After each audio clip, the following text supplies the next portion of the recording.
The koppie near Lonmin's Marikana mine became a mountain of death. Tomorrow it will spring to life when various groups gather to pay homage to the slain miners. It's being organised by the Marikana Support Group, headed by Anglican Bishop Joe Seako. Everyone was invited, but it's believed that Union AMCU and the EFF will be heard.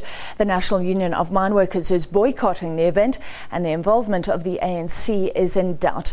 We'll be speaking to Lonmin a little later on. First, let's start with a crossing to SABC reporter Sela, who's right near the informal settlement just outside Marikana. What is the mood like in this community, which of course, Sela, includes the widows and the orphans of those miners that were killed? Well, good evening, Francis. As you can see behind me, the mood is very much vibrant. Preparations ahead of tomorrow's commemoration are in full swing. Interestingly, these workers have indicated that they will not be reporting for duty starting tonight, going into tomorrow. Even though the company maintains that tomorrow it's a normal working day, we've tried to speak to the Lonmin executives in that regard to try and get from them whether workers will be exempted from reporting for duty, but we did not succeed. A heavy police contingent has been deployed here to avert any form of violence that might erupt. But as far as things stand now, the situation is calm and police continue to monitor the situation. Well, that is interesting, and we will be speaking to Lonmin tonight, so I will ask them that. Sela, the politics has started. The NUM boycotting this event. It says it was hijacked by this support group, the Marikana Support Group. AMCU will be there, I understand. Just tell us what's expected tomorrow.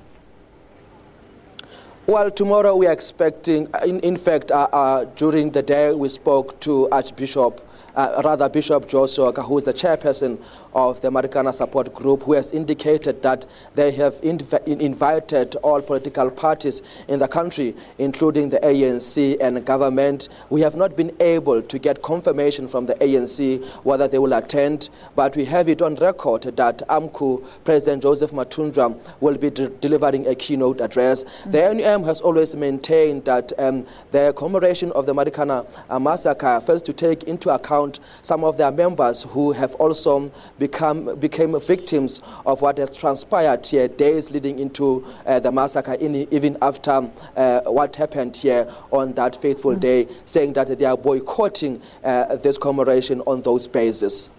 There's huge debate 2 years on still about the living conditions, and you're standing right there, Sela, so I guess I want to ask you, what have you seen?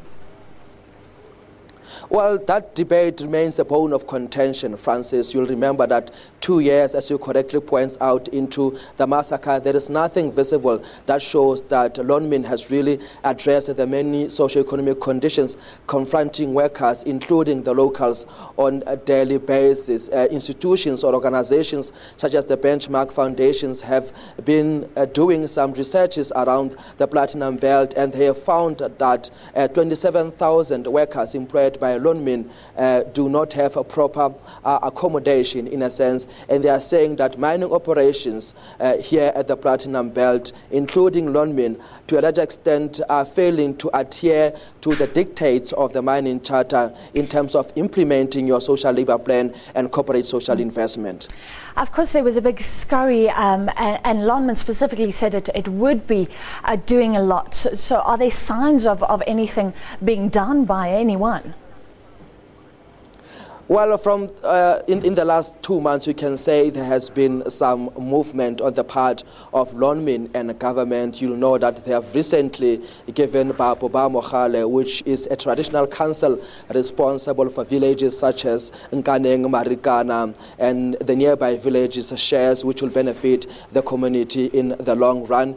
And they've also committed into a housing project, which will be a PPP partnership together with government, where more than 2,000 housing units will be built here. Today they held a prayer session ahead of tomorrow's commemoration, and they've also visited some of their infrastructural development projects whereby hostels will now be converted into housing units. All right, thank you so much, Sela, SABC reporter on the ground near that Lonmin mine. Well, Lonmin did